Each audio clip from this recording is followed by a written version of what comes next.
J'aime Radio. Pour J'aime Radio, je vais vous demander de vous présenter. Je suis Damien Girard, je suis conseiller départemental du Morbihan, conseiller municipal et communautaire de Lorient. Et nous sommes Myriane Cochet, également conseillère départementale du canton de Lanester-Caudan.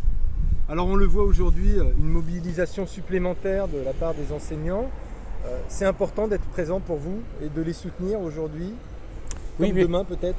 Oui, bien sûr, on a été présent sur un ensemble de mobilisations, on continuera à l'être. En fait, en tant que conseillers départementaux, on siège dans des conseils d'administration des collèges. Et depuis le départ, on voit bien que cette réforme, le choc des savoirs, en fait, recueille l'opposition des communautés éducatives, autant des enseignants que des parents d'élèves.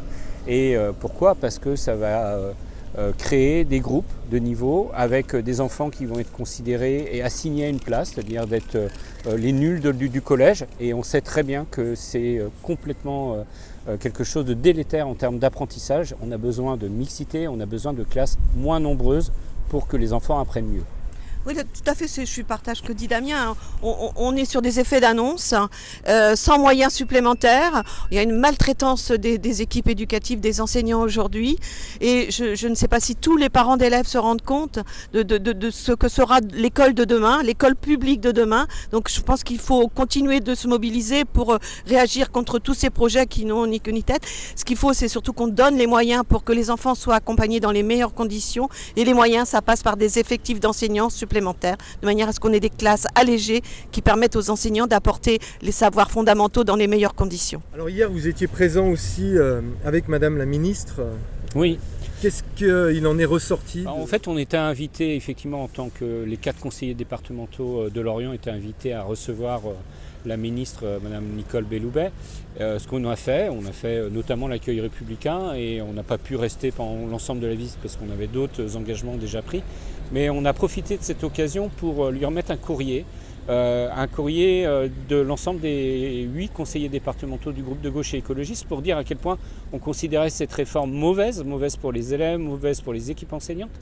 Et en fait, l'échange était réduit à pas grand-chose. Simplement, elle nous a dit qu'elle était extrêmement sensible à la question de la mixité. Mais si on est sensible à la question de la mixité, on ne met pas des groupes de niveau en place. Alors justement, peut-être que les visites qui se font ici et là de la part des personnalités du gouvernement, est-ce que c'est pas plus le fait que des élections arrivent le 9 juin? On a tous en tête les sondages et on voit bien que le président a missionné ses ministres pour être sur le terrain. Alors ils viennent avec 3 fois rien dans les poches et puis c'est des effets d'annonce.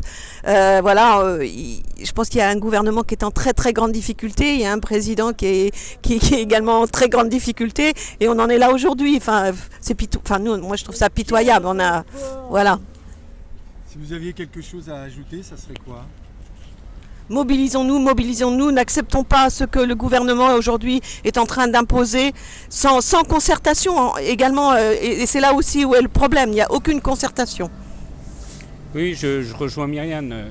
Vraiment, je pense qu'il faut que les parents d'élèves se rendent compte de l'école qu'on est en train de préparer pour leurs enfants et qu'il y a besoin de cette mobilisation, de dire non pour faire reculer le gouvernement et surtout donner des moyens supplémentaires aux écoles. Je retiens moi un chiffre. En moyenne, en Europe, les classes au collège, c'est une vingtaine d'élèves en moyenne. En France, moi quand je vois Anita Conti, c'est 30 élèves par classe.